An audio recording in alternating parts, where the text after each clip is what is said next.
नमस्कार, मैं हूं आपके साथ आलोक। सबसे पहले बड़ी खबर राजनीति के गलियारों से। कांग्रेस ने जारी की उम्मीदवारों की नई लिस्ट। आपको बता दें, पश्चिम बंगाल के 3 उम्मीदवारों का ऐलान किया। बनगांव से एससी से प्रदीप विश्वास को टिकट दिया है। वहीं उलुबेरिया से अजहर मलिक को बनाया है उम्मीदवार। तो पश्चिम बंगाल के 3 उम्मीदवारों का ऐलान किया कांग्रेस ने। वहीं घाटल से बात करें तो डॉक्टर पापिया चक्रवर्ती को मौका मिला है। तो कांग्रेस ने जारी की उम्मीदवारों की लिस्ट, जिसमें 3 वो नाम शामिल है जिनकी कड़ी टक्कर नजर आ रही है इस बीच। वहीं बीजेपी ने भी किस तरीके से अपने प्रत्याशियों को उतारा है और इस बीच कांग्रेस की जीत को लेकर के पूरी तरीके से आश्वस्त नजर आ रही। चाहे वो घाटल से डॉक्टर पापिया चक्रवर्ती को टिकट की बात करें, डॉक्टर पापिया लगातार अपनी जीत को लेकर के पूरी तरीके से आश्वस्त नजर आ रहे हैं। उनका साफ तौर पर कहना है कि वो जिन मुद्दों को लेकर के जनता के बीच जा रहे हैं, जनता उन्हें हाथों हाथ लेगी। तो कांग्रेस ने जारी की उम्मीदवारों की नई ये लिस्ट है, जिसमें अभी 3 नाम है, जिसमें पश्चिम बंगाल को लेकर के हम बात करें, पश्चिम बंगाल के 3 उम्मीदवारों का ऐलान। पश्चिम बंगाल का जो चुनाव है वो बेहद कई मायनों में काफी खास, क्योंकि संदेश खाली जैसे जो ऐसे तमाम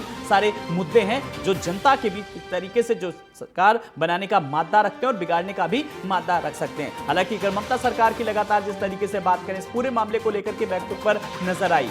तो घाटल से डॉक्टर पापिया चक्रवर्ती को मिला टिकट। वहीं कांग्रेस ने जारी की उम्मीदवारों की लिस्ट। तो 3 उम्मीदवारों के नाम सामने आए हैं। तो कांग्रेस ने जो 3 नाम सामने उतारे हैं, घाटल से डॉक्टर पापिया चक्रवर्ती को चुनावी मैदान में उतारा है।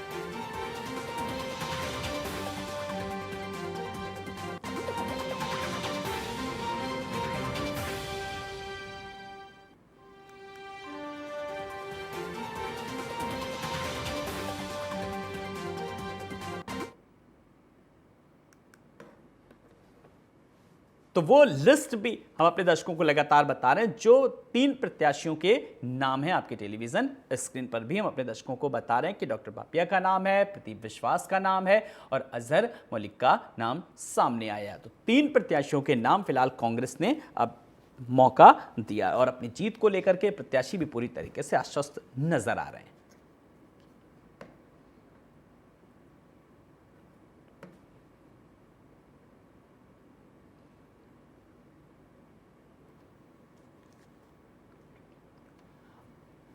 और ज्यादा जानकारी के लिए बात करेंगे अपनी सहयोगी, अपनी संवाददाता खुशबू हमारे साथ जुड़ गए। खुशबू, 3 नाम और तीनों ही अपनी दावेदारी प्रस्तुत कर रहे हैं जीत की। खुशबू जी जी बिल्कुल, ये कांग्रेस की आज 13वीं लिस्ट आ गई है। अब तक कांग्रेस पार्टी ने 240 उम्मीदवारों का ऐलान कर दिया है। इस बार कांग्रेस की 3 सीटें आज जो पश्चिम बंगाल की हैं, बनगांव से प्रदीप विश्वास, उलबेरिया से अजहर मलिक और घाटला से डॉक्टर पापिया चक्रवर्ती को मैदान में उतारा है। तो अब ये जो तीनों नाम हैं। जी बिल्कुल खुशबू, जिस तरीके से अगर बीजेपी की भी बात करें तो अपने धुरंधर प्रत्याशियों को चुनावी मैदान में उतारा है और संदेश खाली जैसे मुद्दे पश्चिम बंगाल में इस तरीके से सामने आए, तो जो है मुकाबला जो है वो काफी दिलचस्प होता नजर आ रहा है। खुशबू बिल्कुल बिल्कुल, संदेश खाली का जो मामला था, जिसपे लगातार विपक्ष बीजेपी को घेर रही थी संदेश खाली मामले पे, तो होना हो कहीं एक जो संदेश खाली में जो उम्मीदवार हैं उनका। चलिए, बहुत बहुत शुक्रिया खुशबू इस तमाम सारी जानकारी के लिए। हमारी संवाददाता खुशबू हमारे साथ जुड़ी थी, जो कि बता रही थी फिलहाल पश्चिम बंगाल के 3 उम्मीदवारों का कांग्रेस ने ऐलान किया।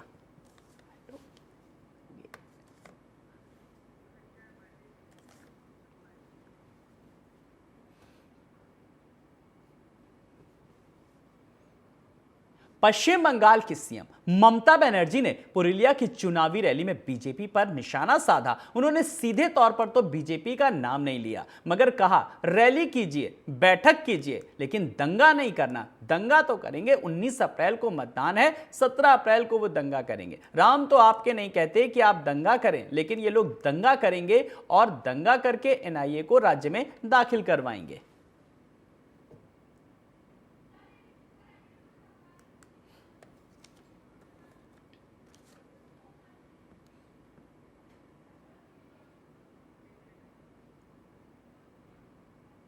पीएम नरेंद्र मोदी ने बिहार के नवादा में एक विशाल जनसभा को संबोधित किया। पीएम मोदी ने इस दौरान ईडी गठबंधन, कांग्रेस और आरजेडी पर जमकर निशाना साधा। उन्होंने कहा कि इंडी गठबंधन वाले सनातन धर्म को समाप्त करने की बात करते हैं। कांग्रेस के नेता खुलेआम बयान दे रहे हैं कि वो दक्षिण भारत को अलग कर देंगे। पीएम ने कांग्रेस के घोषणा पत्र को तुष्टीकरण पत्र बताया। वहीं पीएम मोदी के साथ ही मंच पर CM Nitish Kumar, deputy CM सम्राट चौधरी, चिराग पासवान समेत कई नेता मौजूद रहे। सबके हम प्रणाम करिए। मैं बिहार और मगध की धरती को प्रणाम करता हूं। मगध की इस महान धरती में चंद्रगुप्त मौर्य का शौर्य है, आचार्य चाणक्य की बौद्धिक क्षमता है और इसमें देश को दिशा देने का अद्भुत सामर्थ्य है। ये क्षेत्र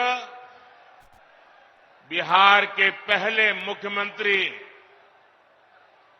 बिहार केसरी श्री कृष्ण बाबू की जन्मभूमि भी है। वहीं बिहार के डिप्टी सीएम सम्राट चौधरी ने लालू यादव पर पलटवार किया। उन्होंने कहा कि तेजस्वी यादव को बताना चाहिए कि जब उनके पिताजी मुख्यमंत्री थे तो तत्कालीन प्रधानमंत्री ने कैसे उन पर कार्रवाई की थी। मानवाधिकार आयोग ने उन पर कार्रवाई की। लालू यादव के परिवार को कोई नैतिक अधिकार नहीं है।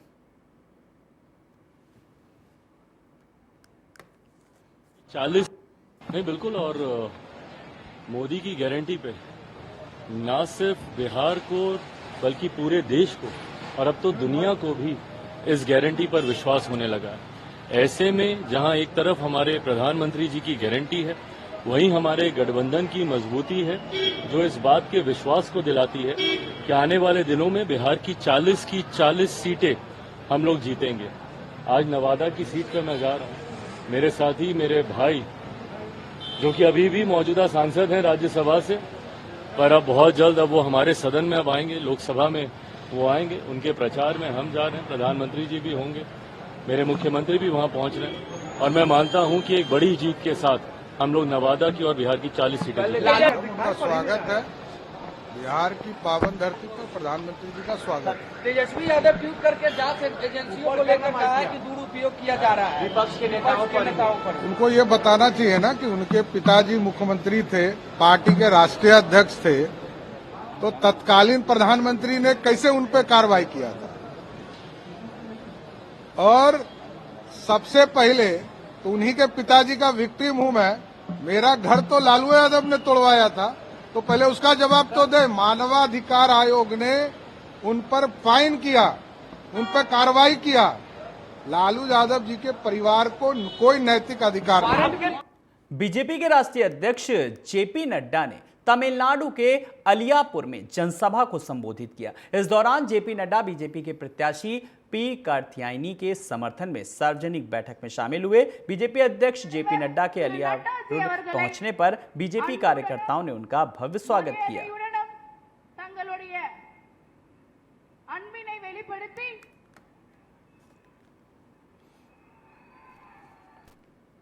तमिलनाडु के करूर में बीजेपी के राष्ट्रीय अध्यक्ष जेपी नड्डा ने एक सार्वजनिक रैली को संबोधित किया। इस दौरान उन्होंने कहा कि तमिलनाडु पीएम मोदी के लिए बहुत खास है। उन्होंने अंतर्राष्ट्रीय मंचों पर तमिलनाडु की संस्कृति और भाषा के बारे में भी बात की।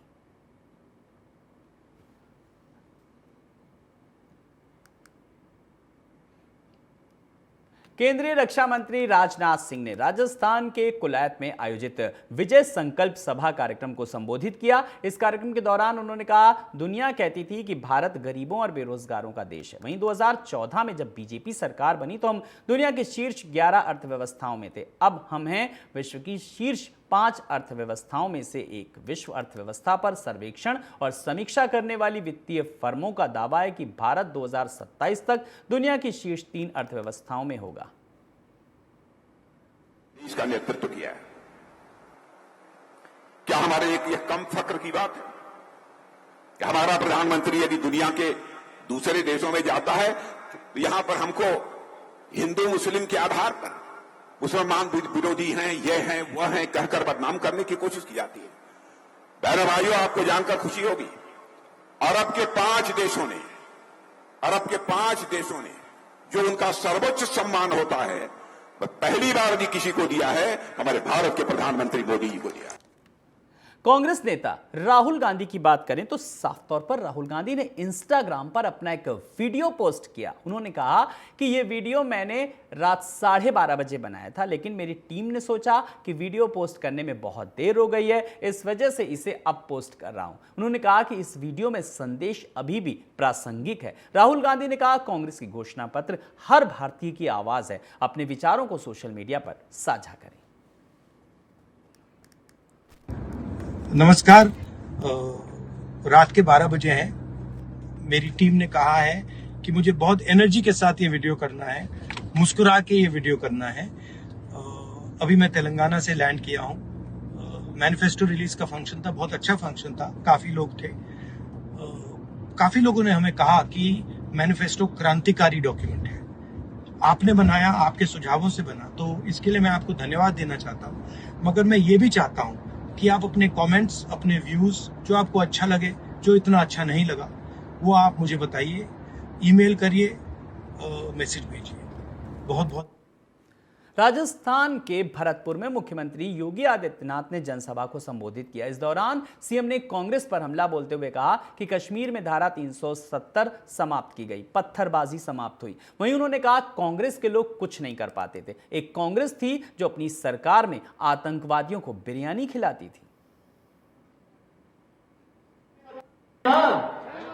सभी लोग सहमत हैं, सभी लोग सहमत हैं। कमल का निशान खिलेगा ना। देखो, स्थानीय किसी भी राग द्वेष से ऊपर उठ करके देश के बारे में हमें सोचना चाहिए। मोदी जी देश के बारे में सोचते हैं। मोदी जी कहते हैं 140 करोड़ का भारत ही मेरा परिवार है और मैं 140 करोड़ लोगों के लिए काम करूंगा। किसी व्यक्ति, किसी जाति, किसी मत और मजहब के लिए नहीं, देश के लिए काम करूंगा। देश का हित होगा तो सबका हित हो जाएगा। और यह सोच जब मोदी जी की है तो हम भी देश के बारे में सोचें। और इसलिए किसी भी प्रकार के स्थानीय किसी समस्या पर चर्चा के बगैर केवल ये कि मोदी जी के जैसा नेता भारत के पास है, मोदी जी जैसा नेतृत्व भारत के पास है, कोई इफ बट नहीं, केवल एक ही जो देश की आवाज है। और देश की आवाज क्या है कि फिर एक बार भरतपुर की आवाज इतनी जोर से आए कि दिल्ली तक चली जाए। फिर एक बार। वहीं बीजेपी नेता गौरव वल्लभ ने कांग्रेस से इस्तीफे को लेकर के बयान दिया। उन्होंने कहा, मैं सनातन धर्म के विरोध पर चुप नहीं रह सकता, इसलिए मैं पार्टी के सभी वरिष्ठ सदस्यों के पास गया था, लेकिन कांग्रेस पार्टी ने कोई फैसला नहीं लिया। वल्लभ ने बताया कि कांग्रेस पार्टी द्वारा प्राण प्रतिष्ठा में शामिल नहीं होने के फैसले के बाद मैंने अब टीवी पर कांग्रेस का प्रतिनिधित्व नहीं करने का फैसला लिया। कांग्रेस ने अडानी के खिलाफ प्रेस कॉन्फ्रेंस की, लेकिन सेबी ने अडानी को क्लीन चिट दे दी। कांग्रेस पार्टी ने बजट पर प्रेस कॉन्फ्रेंस करने को कहा, लेकिन मैंने साफ कह दिया, कांग्रेस जब तक राम मंदिर का दौरा नहीं करेगी, मैं ऐसा नहीं करूंगा। कांग्रेस के शीर्ष नेताओं को भी मैंने ऐसा कहा कि जब सबसे बड़ी मार्केट रेगुलेटर जो है securities and exchange board of India, उसने जब अडानी को क्लीन चिट दे दी, तो अब हमें बस करना चाहिए। तो सुबह से शाम एक ही चीज, सनातन का विरोध करो, भगवान राम की प्राण प्रतिष्ठा में नहीं जाने के न्योते को अस्वीकार करो। अडानी, अंबानी और कोई भी इतने सैकड़ों स्टार्टअप है जो यूनिकॉर्न बन चुके हैं, क्या हम उनको गालियां दें? क्या वो देश के लिए अपना काम नहीं कर रहे? सिवाय गाली, और मैं आपको कह रहा हूं, ये सारी चीजें मैंने कांग्रेस के हर शीर्ष नेता को अवगत कराई, पर उन्होंने मेरी एक नहीं सुनी। 4 महीने तक मैं हर शीर्ष नेता के पास ये इश्यूज लेके जाता रहा। वहीं पश्चिम बंगाल के हुगली से बीजेपी उम्मीदवार लॉकेट चटर्जी ने टीएमसी कार्यकर्ताओं पर हमले का आरोप लगाया। उन्होंने कहा, टीएमसी के कार्यकर्ताओं ने मेरे साथ मारपीट की है और मेरी गाड़ी पर हमला किया। इसी के साथ उन्होंने पुलिस प्रशासन पर आरोप लगाते हुए कहा, जब मैंने इस घटना की जानकारी पुलिस को दी थी तो पुलिस मौके पर नहीं आई। बीजेपी उम्मीदवार लॉकेट चटर्जी ने कहा, यहां उम्मीदवारों की सुरक्षा में भारी कमी है। इसी के साथ उन्होंने टीएमसी कार्यकर्ताओं पर मतदाताओं को डराने का आरोप लगाया।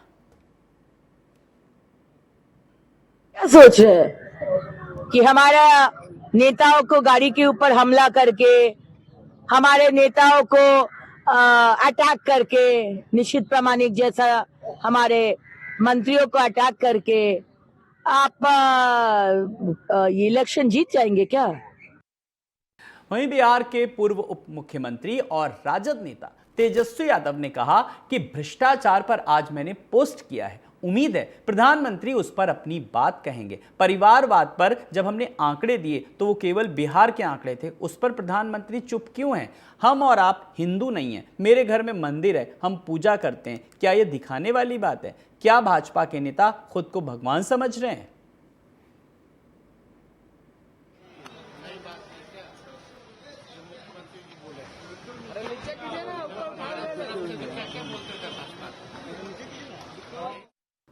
लोक जनशक्ति पार्टी के राष्ट्रीय अध्यक्ष चिराग पासवान ने एक बड़ा बयान दिया। इस दौरान उन्होंने कहा, यदि वो लोग सनातन धर्म के खिलाफ नहीं हैं तो जब उनके गठबंधन के सहयोगी इसके बारे में बेतुकी बातें कहते हैं तो वो चुप क्यों रहते हैं? डीएमके ने सनातन धर्म को बीमारी से भी जोड़ा। आज वो उस कांग्रेस के साथ हैं जिसने इस देश पर दशकों तक शासन किया। उन्होंने क्या किया? उन्होंने गरीबी हटाओ का नारा दिया, लेकिन कितने गरीबों को गरीबी रेखा से ऊपर उठाया?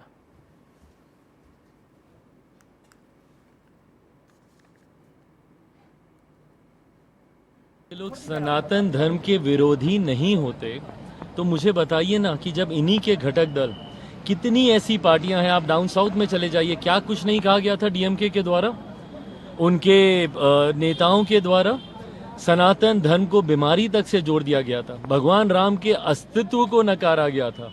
ये वही घटक दल हैं जिनके नेता अगर पहुंच गए थे अयोध्या तो उनको जवाब तलब किया गया था, उनको पार्टी से निकाल दिया गया था। तमाम बातें आज प्रधानमंत्री जी ने मंच पे बोली, तो क्या गलत बोला इन लोगों ने? जब सनातन को कोई गाली देता है आप खामोश रहते हैं, तो क्या ये मौन समर्थन नहीं है आपका? बिहार के पाटलिपुत्र लोकसभा सीट से आरजेडी उम्मीदवार मीसा भारती प्रधानमंत्री नरेंद्र मोदी के बिहार दौरे पर उन्होंने कहा, बीजेपी के पास कोई मुद्दे नहीं है, वो मुद्दा विहीन चुनाव लड़ रही है। वहीं इंडिया गठबंधन मुद्दों पर चुनाव लड़ रही है। इसके साथ उन्होंने कहा, हम रोजगार, किसानों की एमएसपी सहित अन्य मुद्दों की बात कर रहे हैं।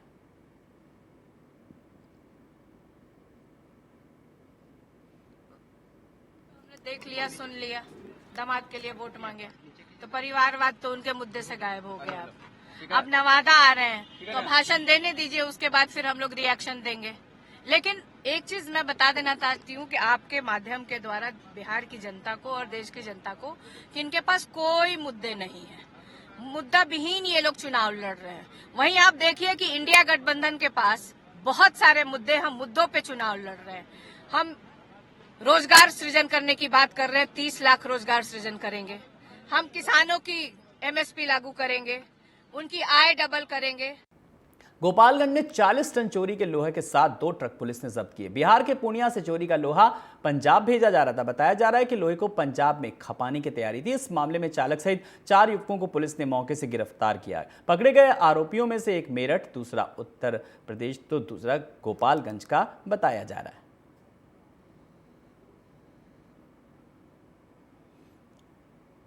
दिल्ली में राज्यसभा सांसद और बीजेपी के प्रवक्ता सुधांशु त्रिवेदी ने प्रेस कॉन्फ्रेंस की। इस दौरान उन्होंने कहा कि 2 दिन पहले न्याय पत्र का नाम लेने वाले और कांग्रेस अध्यक्ष मल्लिकार्जुन खड़गे ने राजस्थान में कहा था कि अनुच्छेद 370 हटने के बाद यहां क्या बदलाव आएगा। इससे पता चलता है कि देश की एकता और अखंडता के साथ कितना अन्याय हो सकता है। साथ ही कहा कि कांग्रेस ने नैतिक रूप से राष्ट्रीय पार्टी होने का अधिकार खो दिया है।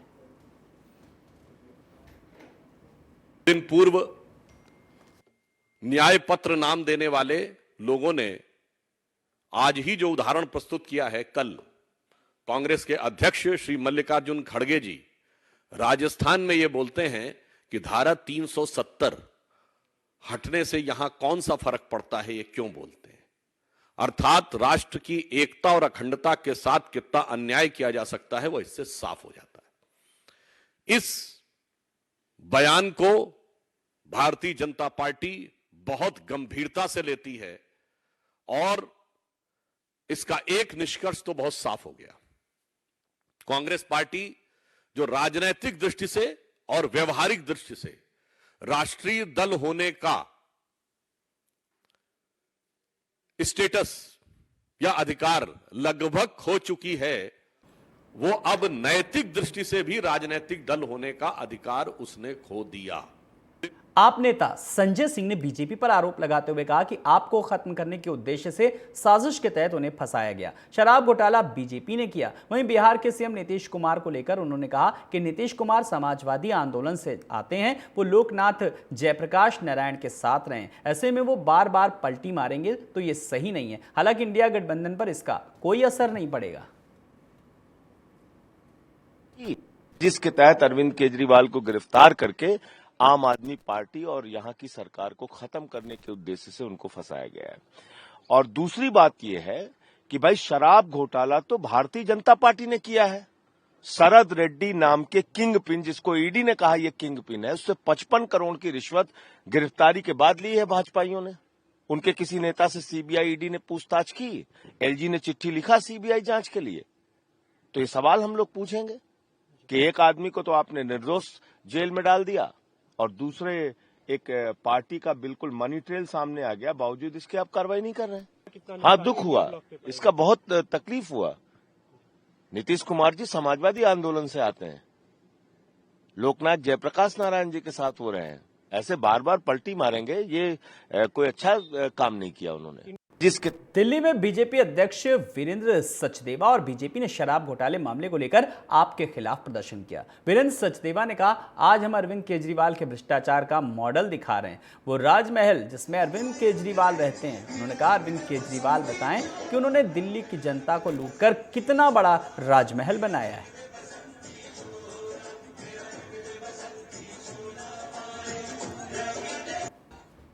दिल्ली के सीएम अरविंद केजरीवाल की जेल से रिहाई को लेकर गुजरात में आम आदमी पार्टी और नेताओं और कार्यकर्ताओं ने विरोध प्रदर्शन किया। आज दिन भर वो उपवास पर रहे। वहीं प्रदेश अध्यक्ष इसुदान गढ़वी ने भी उपवास रखा। टीवी 27 न्यूज ने उनसे खास बातचीत की।